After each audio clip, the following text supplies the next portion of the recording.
Hello there, people of the internet. Normally, whenever we talk about things being quote-unquote tactical, people think about something like this. This is an AR platform with a 20-round magazine, YouTube reviewer, semi-automatic, not a machine gun, full compliance to YouTube's community guidelines. But normally when we think about tactical, we think about something like this right here. This has all the rails and it's got all the abilities to mount stuff for like flashlights and slings and optics and all of the things that you would want. And this has the grip that, you know, you can grip fully with your hand as opposed to the grip being integrated with the stock, and for some reason that scares people. And it has the ability to have the shoulder adjustment, so if you are a smaller person, you can adjust your length of pull for your rifle to make it comfortable to shoot, and for some reason that also scares people.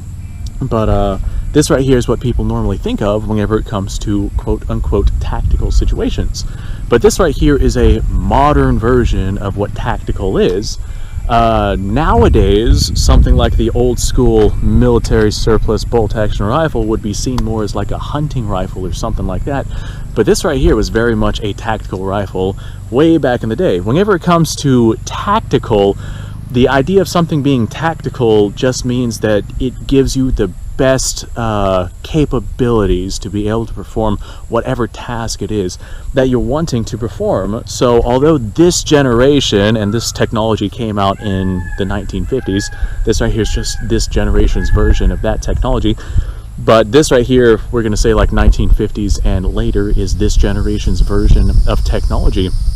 This generation is, although we have a lot of upgrades to our technology and whatnot, it is not that much different in concept to the previous generation.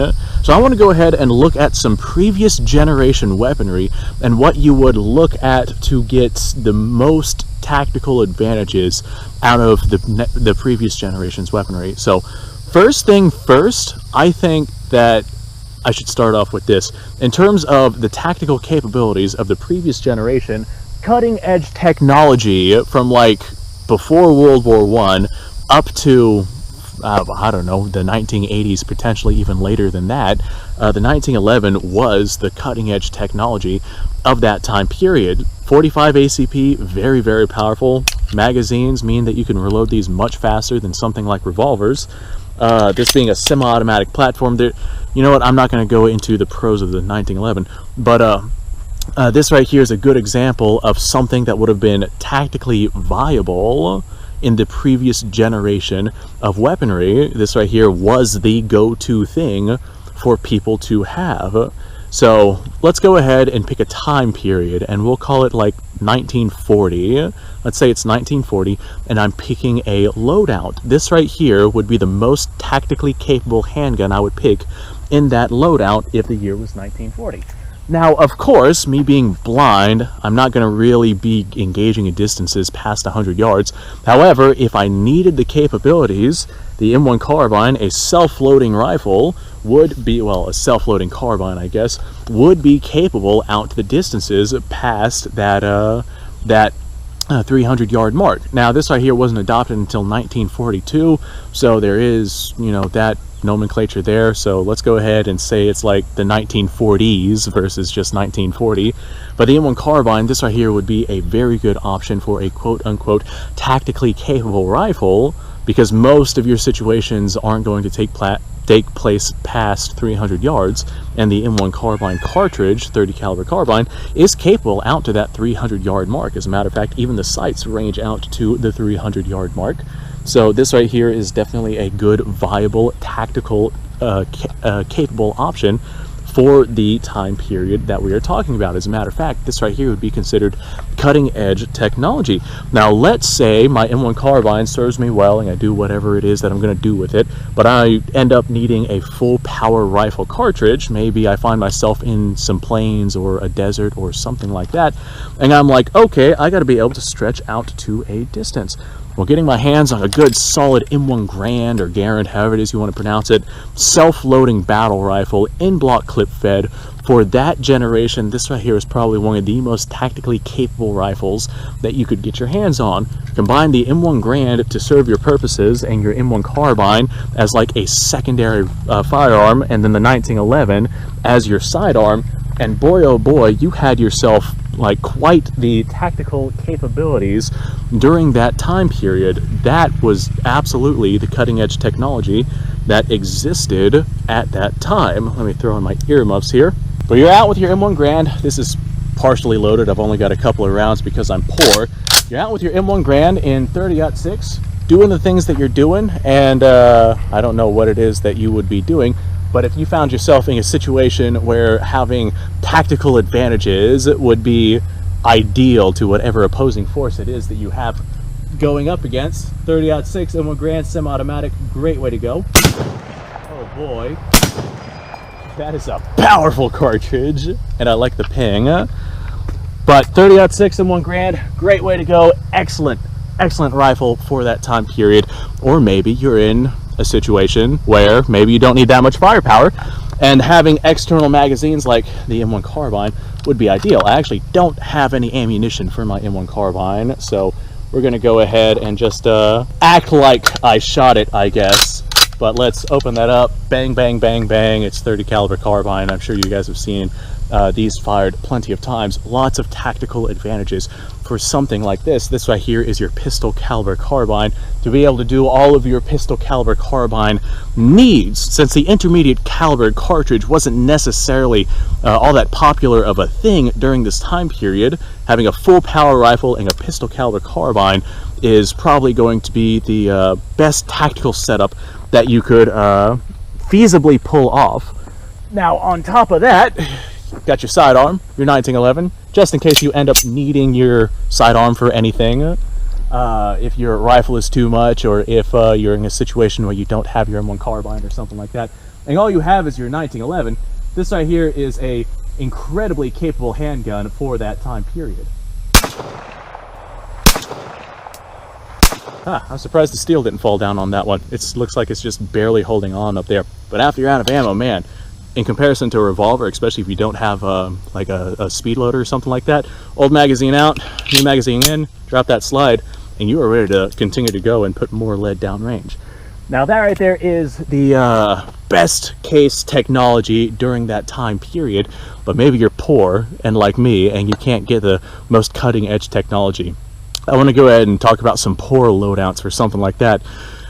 Just because of how much there is in terms of options for your handguns, I just elected not to even bring out a handgun. You're probably going to have some sort of revolver because self-loading technology was expensive and not necessarily difficult to find, but if you're poor, probably not going to go with the higher end technology. You could probably find yourself a revolver on the used market or something like that. So insert your choice of revolver, whether it's 38, 32, just like take your pick of revolver.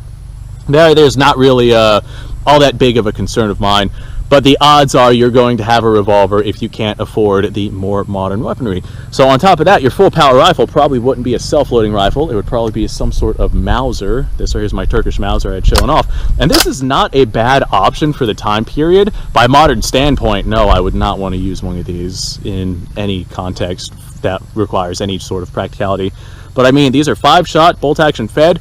Not ideal for the time period, but viably doable, and they do take full power cartridges. The 8mm Mauser, 155 grain projectile traveling at about 3,000 feet per second. That's a full power rifle cartridge, and they're fed with stripper clips, so you could load these fairly quickly, and you could send some hate downrange with these fairly quickly and fairly capably. They're not the greatest for the time period, but for the time period, if this was what you had, you would not be completely outclassed. You would definitely be on the verge of outclassed, but not completely outclassed. But this is your full power rifle, bolt action, definitely going to be cheaper than the self-loading rifles. And this right here would probably be what it is that you would have to go with. Now, you have your full power rifle, and you have your revolver, your handgun, whatever it is that you have. Those are your... That is pretty much as tactically capable as you would be able to get, because they are, I guess, previous generation weaponry for that time period, but they're still somewhat viable.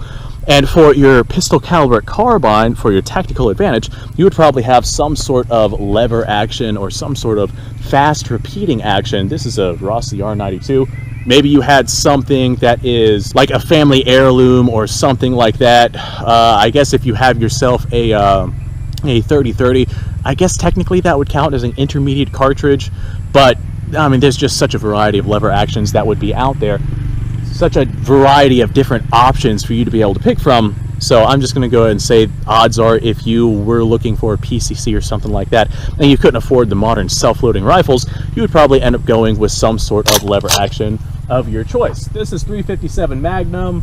I don't know if that would be the primary choice of people back then, but it is my choice today. And boy, does it pack a wallop. I only had that one single round of 357 Magnum. So that right there is my load out for the previous generation. I'm just going to go ahead and set this right here. If it was the 1940s, then something like this and the M1 carbine and the 1911, that would be like the most viable. But if you had something like this because you're poor and you had your PCC and your revolver of some sort, then that's still not that bad of a way to go. Anyway, let me know what you guys think about that particular generation of weaponry. I like the concept. I like the idea. This was a fun video to make. So thanks for watching, folks. I appreciate your time. Like, subscribe, share. Description below has a link to all sorts of stuff. Go check it out. You guys go off. Have yourself a fantastic day. I'll see you all in the next episode.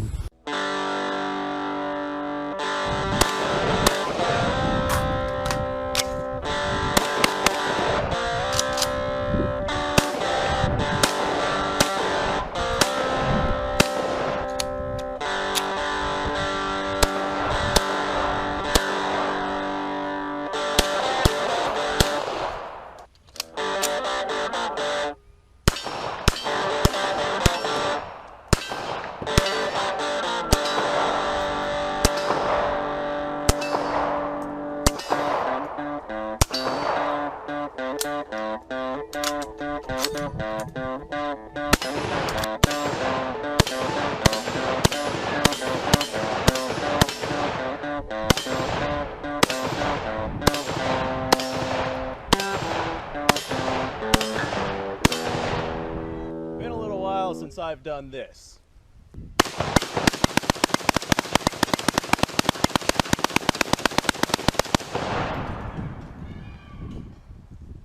Bonnie and Clyde be damned.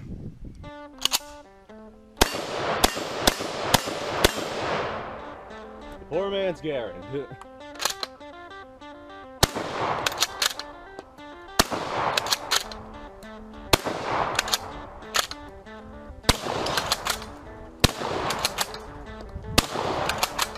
It's a shame that bolt-action shotguns aren't more mainstream.